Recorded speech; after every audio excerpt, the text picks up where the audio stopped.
And back here in Nigeria, today marks the 43rd posthumous birthday of former Nigerian beauty queen and entrepreneur Ibidunni Ighodalo, who died exactly 3 years ago.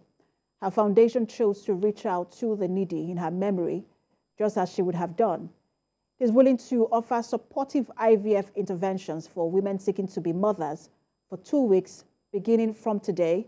That's in line with her core area of interest. Senior correspondent Jacqueline Ogo reports. Ibidunni Ighodalo would have been 43 on the 19th of July. But there is something that keeps her husband's heart warm, which he wants the world to help him keep alive in memory of his late wife. And it is the Ibidunni Ighodalo Foundation, keeping her legacy alive. Her foundation decided to celebrate her birthday posthumously with a philanthropic gesture at the Ibidunni General Hospital, Akodo, with special attention on the mother and child unit. Some patients had their bills picked up by the foundation, including a woman who lost her baby during birth. Pastor Ibidunni Ighodalo describes the gesture as highly fulfilling.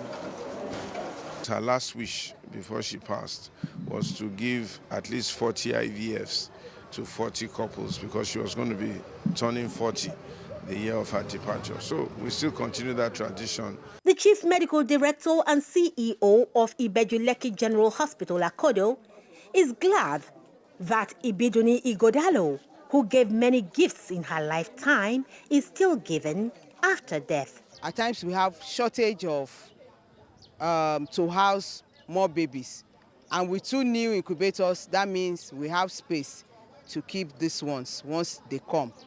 And we order gifts to our patients, and even with paying the bill of some of our indigent patients, they are mind-blowing and they are relieving. Ibidunni's mother, who was present, finds it tough to describe the unique daughter she lost to the cold hands of death. She's a fantastic daughter to me.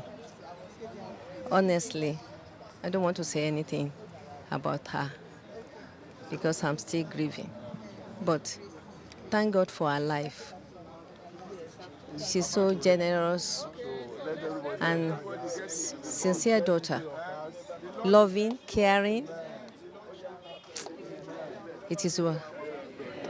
Whether alive or in death, we still celebrate that life, the life that lived to express the love of God. What better way to remember her than to come to places that she loved to go to? So usually the 19th of July, the registration portal for all those who want to be a part of our IVF process will be opened in our website, www.ibidunniighodalofoundation.org. Some come to this world and they...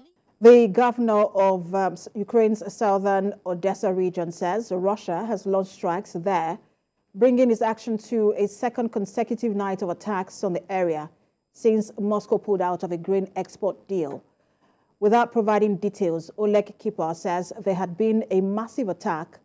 Ukraine's Air Force also says it detected the launch of Calibri missiles from the Black Sea.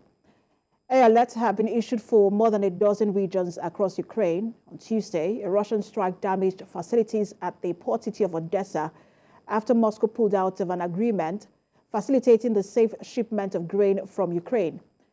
The Kremlin later issued a warning over the future of grain exports via the Black Sea, claiming Kyiv was using the export corridor for combat purposes.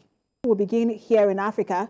3 days of demonstrations against the cost of living and tax hikes has begun in Kenya, with about 100 protesters hurling rocks at police in Nairobi this morning.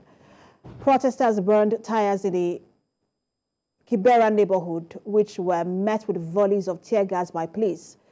2 rounds of protests embarked upon by Kenyans earlier this month got violent when police fired tear gas and in some cases live rounds of ammunition at the crowds. At least 15 people were killed and hundreds were arrested. Kenya's opposition called for the protest in part as a result of tax hikes passed last month by the government of President William Ruto, which pledged to champion the interest of the poor, but has seen the price of basic commodities rise.